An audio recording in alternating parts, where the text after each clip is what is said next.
से शुरू करने से पहले आप सभी को बहुत बहुत स्वागत है आज, और नया साल में आप सभी को हैप्पी न्यू ईयर। इंग्लिश वाली है हमारा, तो जनरली गुरु पूर्णिमा को हम लोग नया साल मनाते हैं भारत में, परंतु फिर भी इंग्लिश जो कैलेंडर के अनुसार जो नया साल मनाया जा रहा है आप सभी को। तो मेरा अनुरोध है आप सभी को, अपने जो वीडियो आप ऑन कर सकते हैं ताकि कौन कौन लाइन में मैं देख सकता हूं। मैं कुछ क्वेश्चन भी पूछूंगा, क्वेश्चन को आप चार्ट बॉक्स में आप उसकी आंसर लिखना, ठीक है। चार्ट बॉक्स में आपको रेडी रहना है। मैं आपको एक टेक्स्ट कर रहा हूं ताकि आपको जो है ना आंसर भी करना है। आज कुछ क्वेश्चन आंसर भी होगा, तो आपको बहुत अच्छा ये क्लास रहेगा आज, है ना। और पीपीटी बहुत सुंदर बनाया गया है। तो आज हम चर्चा कर रहे हैं गीता महात्म्य। तो भगवत गीता की महात्म्य जो है, ग्लोरी जब भगवत गीता बोलेंगे तो ऐसा आप देख सकते हैं।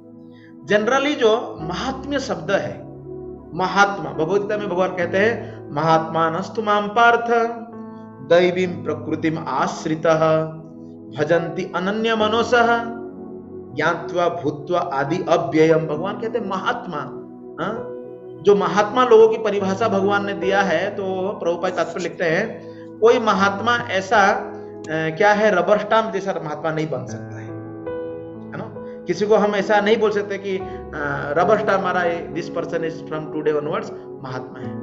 जिस महात्मा जो है, महात्मा शब्द जो भगवान ने कहा, महात्मानस्तु माम पार्थ है, पार्थ दैवी प्रकृति आश्रित, जिसके पास दैवी गुण हो, जो अच्छे गुणों को सम दम तप शौच इस तरह के अच्छे गुणों को अपने जीवन में डेवलप किया है, तो उसको हम कहते हैं महात्मा। और सदैव देवी गुण, भगवान की जो अंतरंगा शक्ति है, भगवान की जो लीला शक्ति है, उस लीला शक्ति में सदैव वो जुड़े रहते हैं।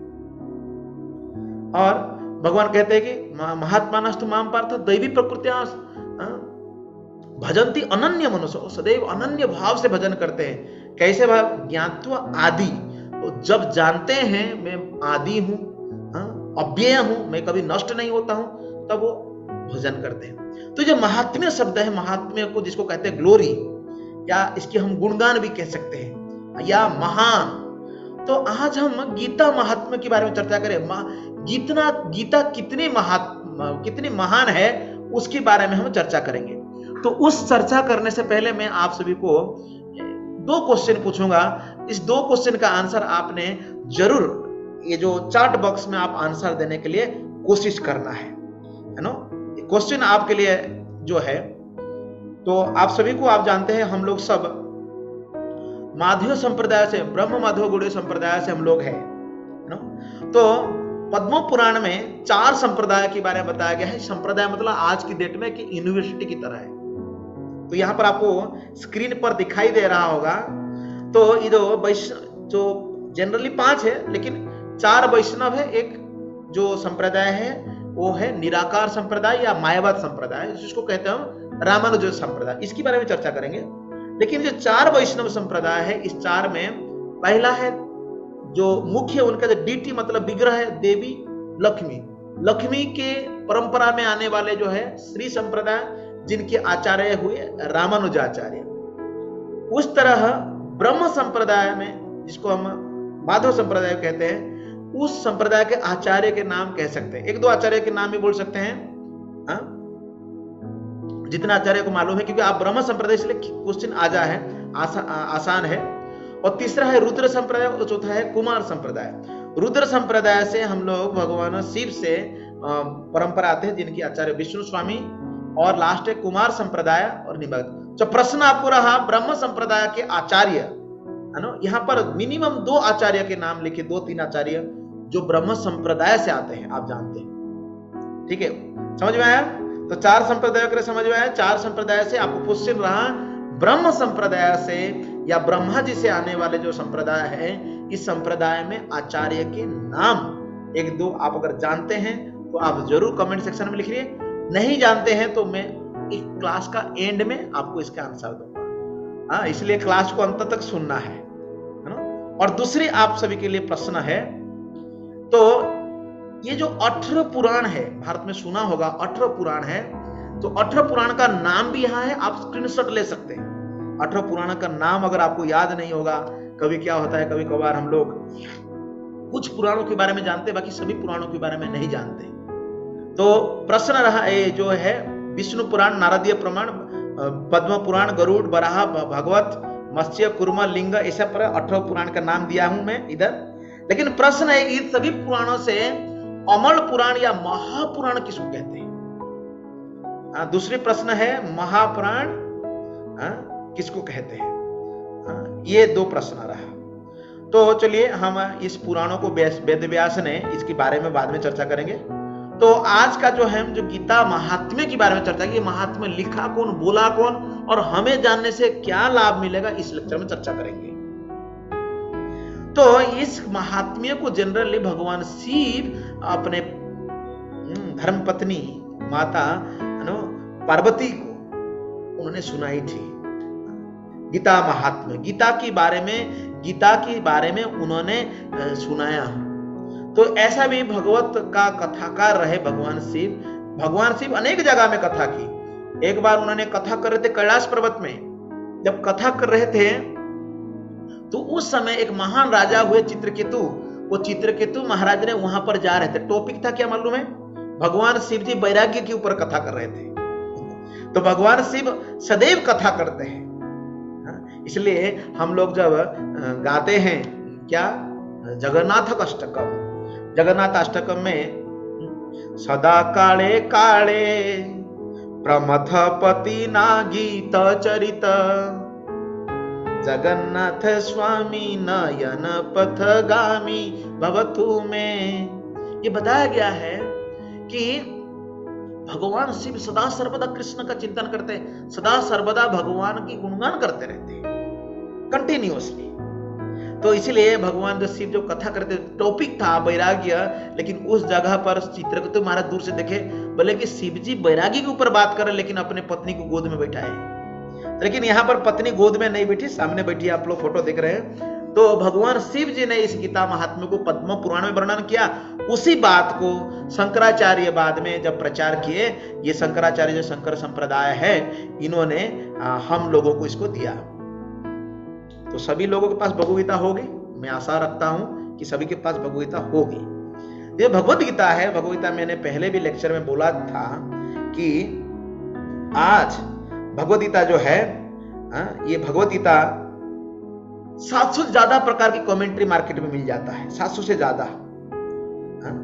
लेकिन हम देखते हैं कि जो प्रभुपाद जी ने भगवद्गीता लिखा है, इसको इंग्लिश में आज इट इज लिखा गया है। देखो इधर आज इट इज लिखा गया है, या इसी को हम बोल सकते हैं यथारूप हिंदी में। मराठी में बोले तो जसी आहे तसी, अगर आप गुजराती में बोलते तो तेना मूल रूप है, उड़िया में बोले तो मौलिक रूप रे, मौलिक रूप रे। तो हम लोग ये देख रहे हैं कि भगवद्गीता जो है, ये भगवद्गीता जो एज इट इज है, ये बड़ा प्रामाणिक ग्रंथ है। ये गुरु शिष्य परंपरा में आता है, गुरु शिष्य परंपरा में आता है। ये भगवद्गीता में प्रभुपाद जी ने जो आमुख है, वहां पर गीता की महात्म्य के बारे में 7 श्लोकों को चर्चा की। 7 श्लोक है इसमें, ज्यादा श्लोक नहीं। तो हम लोग इन 7 श्लोकों को चर्चा करेंगे। तो भगवद्गीता पढ़ने से हमें क्या मिले? हम स्कूल कॉलेज में पढ़ने के बाद हम पूछते हैं ये डिग्री लेने से कौन सा नौकरी मिलेगा, क्या हमारा तरक्की होगी, हम पूछते हैं। उस तरह भगवद्गीता पढ़ने के बाद भी हमें जानना चाहिए कि भगवद्गीता की महात्म्य क्या है, इसमें क्या लाभ मिलेगा। पहला श्लोक उन्होंने बताया, गीता शास्त्रमिदं पुण्यम यह पठेत प्रयतः पुमान विष्णु पदम अवाप्नोति भय शोकादि वर्जितः। तो यहां पर कई शब्द है, भय शोक आदि वर्जितः। इस संसार में हम लोग सब भयभीत हैं सभी। आप अगर मैं कुछ दिन पहले गिलहरी को देख रहा था, वो गिलहरी खा रहा था कुछ, लेकिन ऐसे से दिख रहा था चुर चुर चुर, मतलब वो स्थिर नहीं है, खाना भी खा रहा है, इतना भय है उसको। भय इस संसार में इतना भय है कि बड़े बड़े नेता लोग भी बाहर खुलेआम घूम नहीं पाते, उनको एनएसडी चाहिए, बड़े बड़े सिक्योरिटी चाहिए। शोक मतलब दुख होना, कुछ लॉस हो जाता है, कोई हमारा मर जाते हैं, कोई छोड़ के चले जाते हैं, तो हम लोग क्या होते हैं, हम लोगों को दुख होता है ना, हम लोगों को दुख होता है। लेकिन ये भय शोक आदि वर्जित, इसको वर्जित मतलब इससे मुक्त हो जाता है। क्या करने से? गीता शास्त्रमिदं पुण्यम, ये गीता शास्त्र जो पुण्य शास्त्र है, ये बड़ा पुण्य पुस्तक है। मुझे अभी कुछ दिन पहले एक हासन नामक में एक लड़का जो कि मुस्लिम कम्युनिटी से आता है, उसने इंग्लिश में भगवत लिया। वो बोल रहा था हम कुरान पढ़ने के बाद थोड़ा पहले थोड़ा हाथ पैर धो लेते हैं, क्या गीता पढ़ने के समय में मैं करूं? मेरा जरूर करिए, भगवत पढ़ने के समय थोड़ा करना चाहिए। और वैसे भी आज के समय गीता सदैव पढ़ना चाहिए। गीता एक पुण्य पुस्तक है, इसको कोई मलिन नहीं कर सकता है, गंदा नहीं कर सकता। यह पठित प्रयतः पुमान, जो व्यक्ति प्रयत मतलब प्रयास कर रहा है, जो पढ़ रहा है, उसको विष्णु पदम, विष्णु भगवान के चरण को प्राप्त कर जाता है। और भगवान के चरण जिसको प्राप्त हुआ है वो अभय हो गया है, निर्भय हो गया, निडर हो गया, वो भय सब से वर्जित हो। ये पहला श्लोक, मतलब गीता पढ़ने से व्यक्ति निडर बन जाता है, डरता नहीं। हाँ, ये संसार में लोग डर रहे हैं, लेकिन गीता पढ़ने से नहीं, गीता अध्ययन करने से।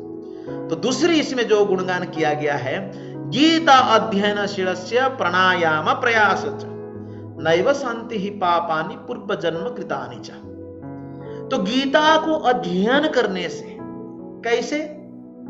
सिंसियरली, मतलब रोज पढ़ रहा है, ध्यान पूर्वक पढ़ रहा है, नोट पेन लेकर के पढ़ रहा है, और गुरु शिष्य की परंपरा में भक्तों के बीच में बैठ के पढ़ रहा है।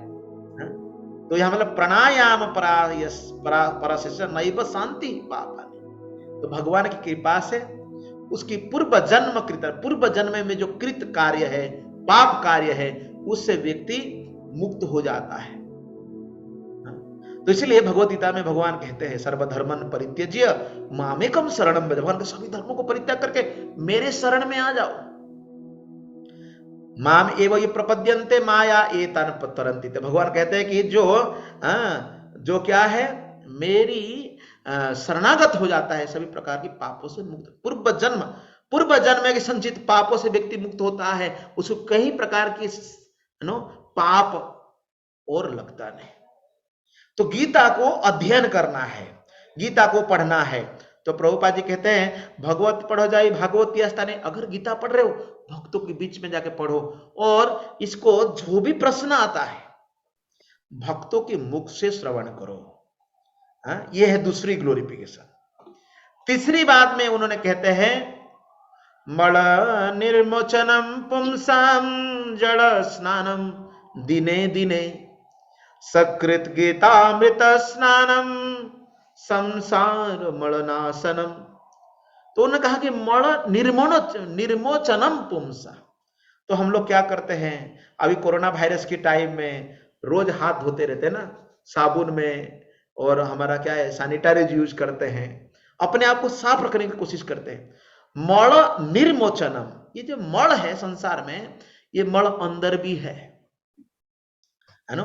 इसलिए भागवत कहा गया अमल पुराणम, श्रीमद् भागवतम अमल पुराणम यद वैष्णवानाम प्रियम। ये अमल, इसमें कोई प्रकार के मल नहीं है, कोई प्रकार की गंदगी नहीं है, कोई प्रकार की इस तरह की जो विचार नहीं है। तो हम लोग क्या करते हैं, मल से एक्सटर्नली रोज स्नान करते हैं। आप लोग टैप में स्नान करते हो, घर के अंदर एल्बम ले आवे, हमें केन एल्बम ले आवे।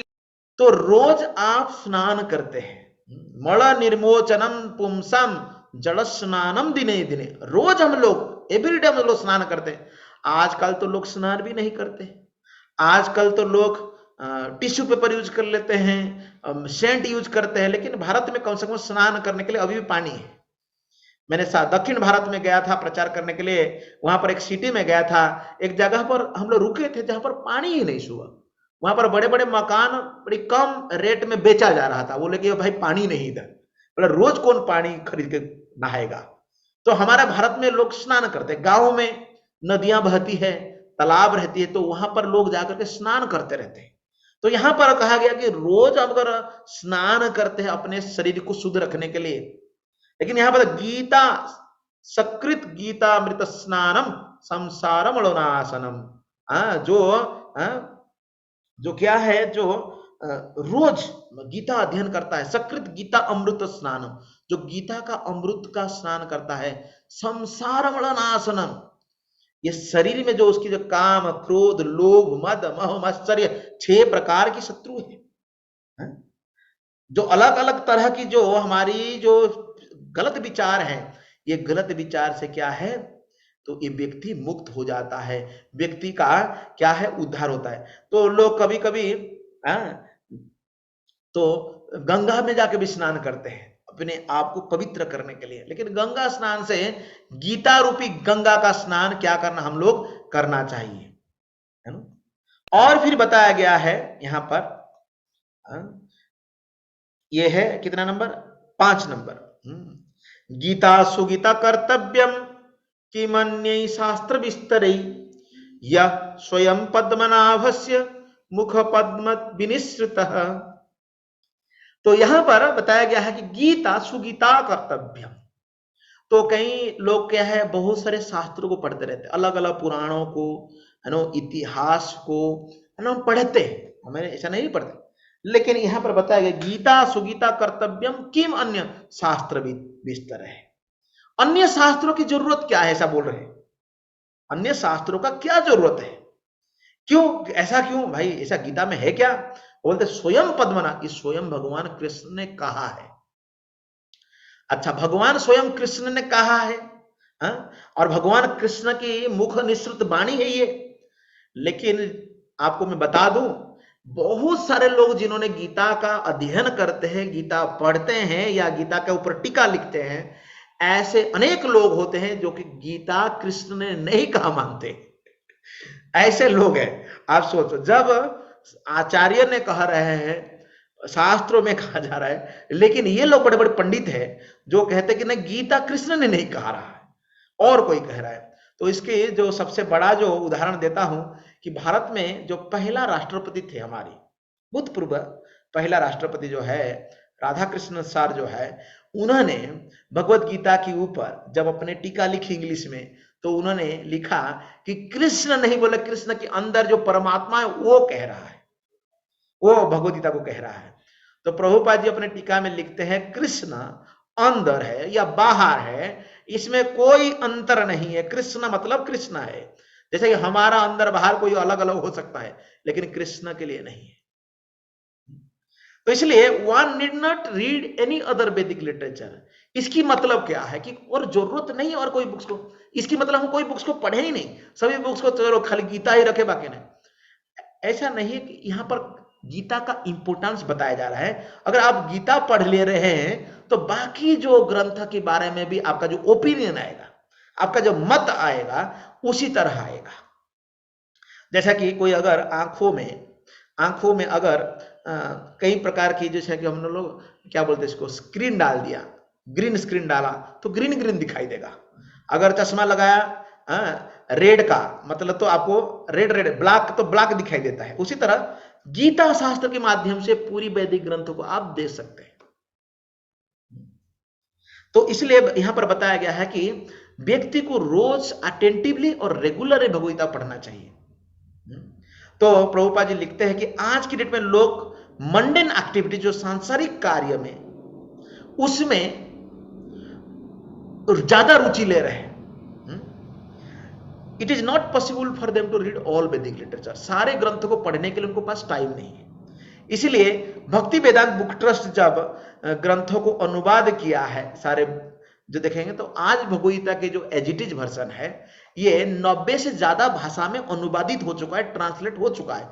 सारे विश्व में लोग इन ग्रंथों को पढ़ रहे हैं, है ना। तो आप देखेंगे आज अफ्रीका में, रसिया में, चाइना में, अनेक यूरोपियन कंट्रीज में आप जाएंगे तो वहां पर भी लोग भगवत गीता के बारे में बात कर रहे हैं, भगवत गीता के पढ़ करके भक्त बन रहे हैं। तो इसलिए ये जो भगवत गीता है, ये एसेंस है सारे वैदिक लिटरेचर का, सारे वैदिक ग्रंथों का सार है, और जो कि स्वयं भगवान ने कहा है। इसलिए गीता पढ़ने से पहले व्यक्ति को ये समझ में ये जानना चाहिए कि भगवत गीता ने भगवान से, इसलिए मैंने जब भी कहता हूं कि भगवत गीता पढ़ने से पहले व्यक्ति को कम से कम ओरली या थ्योरेटिकली भी हो, भगवान स्वयं बोल रहे हैं बोल के इतना तो कम से कम इस विश्वास साथ शुरू करना चाहिए। अगर पूरी पढ़ेगी तो पूरी जानकारी मिलेगी, लेकिन फिर भी अगर कोई व्यक्ति का डाउट भी है, चलो शुरुआत में उसका श्रद्धा नहीं है, लेकिन इस बात से उसको शुरुआत करना चाहिए, हाँ भगवान स्वयं बोल रहे हैं। फिर आगे भगवान ने ये 5 नंबर ये है ना, भारतमृत सर्वसम विष्णु भक्त विनिश्रितम गीता गंगोदकम पीत्वा पुनर्जन्म न विद्यते। तो यहां बोला गीता गंगोदक, ये गीता रूपी गंगा जल पान करने से पुनर्जन्म नहीं होता है। अच्छा, पुनर्जन्म के बारे में इतना क्या सीरियसनेस है? What is the thing that पुनर्जन्म? हाँ, पुनरपि जननम पुनरपि मरणम पुनरपि जनरि जठरे शयनम। ये संसार में बड़ा दुख है, अगेन एंड अगेन जन्म मृत्यु या जन्म लेना, ये बड़ा दिक्कत है ना, क्योंकि हर समय में मौका नहीं मिलेगा, है ना। कभी अगर अच्छा कर्म हुआ है, पुण्य मिला है, तो हम अच्छा कर्म कर सकते हैं। तो इसलिए यहां पर बताया गया है पुनर्जन्म, दोबारा जन्म नहीं होता है ना। नहीं तो ये जन्म मृत्यु का चक्र में व्यक्ति अनेक योनि को प्राप्त करता है, कभी उच्च लोकों में जन्म लेता है, कभी नीच लोक में, और पृथ्वी लोक में जब जन्म लेता है सदैव मनुष्य भी नहीं, मनुष्य जो कि सबसे कम 4 लाख प्रकार की है। अदरवाइज जो मनुष्य है, बाकी जो हम देखते हैं इंसेक्ट्स या कीड़े मकोड़े तो मिलियंस में है, हाँ, पशु पक्षी भी ज्यादा है, हाँ, और जलचर स्थलचर बहुत सारे प्राणी होते हैं, लेकिन मनुष्य बहुत कम है। तो इसलिए यहां पर बताया गया है कि भगवान जब विष्णु वक्त्र विनिश्रितम, भगवान के मुख से ये निकला हुआ वाणी है, तो इसलिए इसको हमें क्या करना चाहिए, इसको जब रोज अध्ययन करते हैं, इस अध्ययन करने से हम लोग को पुनर्जन्म नहीं होता है। और भगवद्गीता में कई जगह में भगवान में कहा जन्म कर्म चमे दिव्यम एवं यो वेति तत्वतः त्यक्त्वा देहम पुनर्जन्म नैति माम। भगवान पुनर्जन्म नहीं होना चाहिए बोलते हैं, और भगवान बोलते जातस्य ही ध्रुव जन्म मृत्यु से, जिसका जन्म हुआ है उसका मृत्यु सुनिश्चित, और जिसकी मृत्यु हुआ उसका जन्म सुनिश्चित। ये बात भी भगवान ने कहा। तो इसलिए भगवान ने इस बात को जब क्या है अगेन एंड अगेन दोहरा रहा है, तो इसलिए यहां पर शंकराचार्य भी जब अपने महात्म्य में वर्णन करते हैं तो यही बात कहते हैं। और यह देखिए गाय, ये गाय का एक फोटो आपको दिखा रहा हूं, गाय और दूध। हमारे यहाँ पर भूमिदाता है 5वां स्कंद के लिए रमेश प्रभु भी मौजूद है हमारी इस प्रवचन में। तो उनके पास बहुत सुंदर गाय है, मैं जब भी जाता हूं उनकी गाय को देखता हूं, घर में गाय रखे, और कई लोगों ने अपने घर में गाय रखे, हमारे भी तलाशरी बड़ा फार्म है जहां पर हम लोग गाय रखे। तो ये गाय का उदाहरण भगवान ने, ये शंकराचार्य देते हैं, एक गाय और बछड़ा। गाय दूध देती है और बछड़ा स्तनपान करती है ना, दूध पी लेती है। तो इसमें हम देख रहे हैं, तो इसलिए इसका एक उदाहरण दिया गया। सर्व उपनिषदो गावा, सारे उपनिषद जो 108 उपनिषद है, जिसमें कि ये भगवत गीतो उपनिषद कहा गया है, इसलिए कहा गया गीतो उपनिषद। ये देखिए शब्द गीत उपनिषद, गीत मतलब भगवान ने गाया हुआ चीज। उपनिषद के बारे में मैंने पहले भी बता चुका हूं। उपनिषद का मतलब उप मतलब नजदीक, निषद मतलब प्रश्न पूछना। आप दुनिया में कुछ भी करते हो, व्यापार करते हो, टीचर हो, एक प्रोफेशनल मैन जैसे डॉक्टर हो या वकील हो, कुछ भी हो, आप उसको बनने के लिए, उस चीजों को प्राप्त करने के लिए आपने किसी ना किसी व्यक्ति के पास गया और वहां पर आपने प्रश्न पूछा। तो पहले जमाने में जब छात्र भी स्कूल में जाते थे, गुरुकुल में जाते थे, उन्होंने भी प्रश्न पूछते थे। उस प्रश्न का उत्तर, उन प्रश्नों का उत्तर जो लिखा गया था वो है गीतो उपनिषद। तो इसी को गीतो उपनिषद कहा गया है। तो यह बताया कि सर्व उपनिषदो गावा, सभी उपनिषद, जैसे कि केनो उपनिषद, कठो उपनिषद, मंडूक उपनिषद, शतकर उपनिषद, ऐसे अनेक उपनिषद है, कड़ी संतरण उपनिषद, अनेक उपनिषद को अगर गाय माना जाएगा, एक गाय है, सारे उपनिषद गाय है मानो, ऐसा रूपक दिया गया। दुग्धा गोपाल नंदन, तो गोपाल नंदन कृष्ण जो कि है, क्या है, कृष्ण जो कि गोपाल, जय गोविंद जय गोपाल मदन मोहन कृष्ण गोपाल। तो ये जो गोपाल है, कृष्ण जो है, ये क्या कर रहे हैं, वो गाय को दूर है। और गाय, इसमें बछड़ा कौन बोला, पार्थ वश्च सुधीर मुक्ता। पार्थ जो है, जो अर्जुन है, ये क्या है, ये बछड़ा है। दुग्ध गीतामृतम महात, तो यहां बताया गया है कि पार्थ को भगवान कृष्ण से गीता को सुना रहे हैं, गीता रूप ज्ञान दे रहे हैं। तो इसलिए जो लर्नेड स्कॉलर, जो बुद्धिमान व्यक्ति और आप जैसे शुद्ध भक्त लोग हैं, आप भी इस भगवद गीता का पान कर रहे हैं अर्जुन की तरह, तो आप सभी पान करिए। ये भगवद गीता को इतनी महत्वपूर्ण दिया गया, इतना महत्व दिया गया, इसलिए श्रील प्रभुपाद इसके ऊपर कमेंट्री लिखा और सारे दुनिया में इसका प्रचार प्रसार के लिए कहा। और अंतिम जो श्लोक है यहाँ पर, अंतिम जो बात है, हम लोग यहाँ पर अंतिम श्लोक को चर्चा कर रहे हैं। एक शास्त्रम देवकी पुत्र गीतम। अगर दुनिया में आजकल लोग बोलते हैं एक ही भगवान होना चाहिए, एक ही पुस्तक होना चाहिए, एक ही मंत्र होना चाहिए, एक कर्म होना चाहिए, अगर ऐसा एक के बारे में बात किया जाए तो भगवान ने यहाँ पर कहा शास्त्रम, सभी शास्त्र में देवों की पुत्र गीतम। भगवान ने कही भगवद गीता एक गीता हो जाए, एक देव। गणेश को पूजा करे, शिव जी को करे, काली को करे, दुर्गा को करे, किसको करे करे, लेकिन यहाँ पर अगर एक देव को पूजा करना है, वो है देव की पुत्र कृष्ण का पूजा करना है। एक मंत्र, अगर अनेक मंत्र है, इन मंत्र को समय नहीं है जप करने के लिए, गायत्री मंत्र, विष्णु सहस्त्र नाम, क्या क्या मंत्र, बहुत सारे मंत्र है, इन मंत्र को अगर हम जप नहीं कर पा रहे हैं, एक मंत्र कृष्ण का नाम का उच्चारण करें, हरे कृष्ण कृष्ण कृष्ण हरे हरे, हरे राम राम राम, ऐसा करे। और कर्म, अगर कर्म करना, हम जीवन में कर्म करते, कृष्ण कर्म करे, कर्मापि एकम तस्य देवस्य सेवा, उन भगवान कृष्ण का सेवा करने के लिए हम लोग प्रयास करें। तो इस तरह के इस 7 श्लोकों में, 7 श्लोकों में शंकराचार्य ने बड़े सुंदर भाव से हमको कहा। तो रहा प्रश्न आप सभी के लिए, जो प्रश्न था शुरुआत में मैं पूछा था, 4 संप्रदाय में ब्रह्म संप्रदाय की जो आचार्य है, इसमें पूरा आसान कर देता, जो कि माधव संप्रदाय है, ये माधवाचार्य है। तो यहाँ पर जो हम लोग फिल द ब्लैंक जो है, आपको मैं उत्तर यहाँ पर इसको स्क्रीनशॉट ले लीजिए ताकि आप किसी को बता सकते हैं। माधवाचार्य, माधव आचार्य, ओके। तो आंसर मिल गया आपको माधवाचार्य। और इनकी लाइन में, लिनियज में, ब्रह्म संप्रदाय में और कौन आए हैं? श्रील प्रभुपाद आए, भक्तिवेदांत स्वामी प्रभुपाद आए हैं, जिन्होंने इस भगवद्गीता का टीका दी है। ओके, तो आपकी आंसर मिल गई आपको माधवाचार्य। ओके, और दूसरी प्रश्न हम लोग था कि दूसरी प्रश्न है, सारे पुराणों में सबसे कौन सा है महापुराण? वो है कौन सा महापुराण है? भागवत महापुराण। ठीक है, ये भी आसान था, तो इसका भी ले सकते हैं आप लोग स्क्रीनशॉट। लेकिन ये भागवत महापुराण को अमर पुराण भी कहा था, इसकी कथा सब जगह होती है। और अंत में इन पुराणों को जब व्यासदेव प्रचार किए तो उन्होंने सत्वगुण, रजोगुण और तमोगुण की तरफ से 3 गुणों से उनको डिवाइड किया था। सत्वगुणी लोग जो लोग हैं, विष्णु पुराण, भगवत पुराण, नारद पुराण, गरुड़ पुराण, इस तरह की इन सारे पुराणों को पढ़ते रहते। बराह पुराण। राजसिक लोग जो है, तो ये ब्रह्मांड पुराण, ब्रह्मवैवर्त पुराण, मार्कंडेय पुराण, भविष्य पुराण, वामन पुराण, ये भविष्य पुराण के बारे में जाकिर नाइक जो है, बहुत बड़ा प्रचारक है मुसलमान लोगों का, वो बहुत बात करता है, भविष्य पुराण में ये लिखा, वो लिखा, ऐसा बोलता रहता है। और तामसिक पुराण में मत्स्य पुराण, कुर्म पुराण, लिंग पुराण, शिव पुराण, स्कंद पुराण, अग्नि पुराण। इन पुराण के बाद भी लोग हैं, लोग जो है आजकल अनेक पुराणों को बना देते, पता नहीं क्या क्या उनका भी पुराण है। ये सारे पुराणों के बारे में बताया गया है।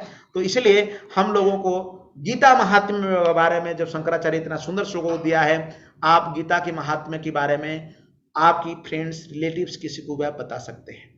ओके, तो इस तरह आप सभी को गीता महात्म्य के बारे में जब हम लोग चर्चा की, ये सारे 7 श्लोक आज चर्चा किए, आप सभी यहाँ पर आकर के इन कथा को श्रवण किए, इसलिए आप सभी को बहुत बहुत धन्यवाद।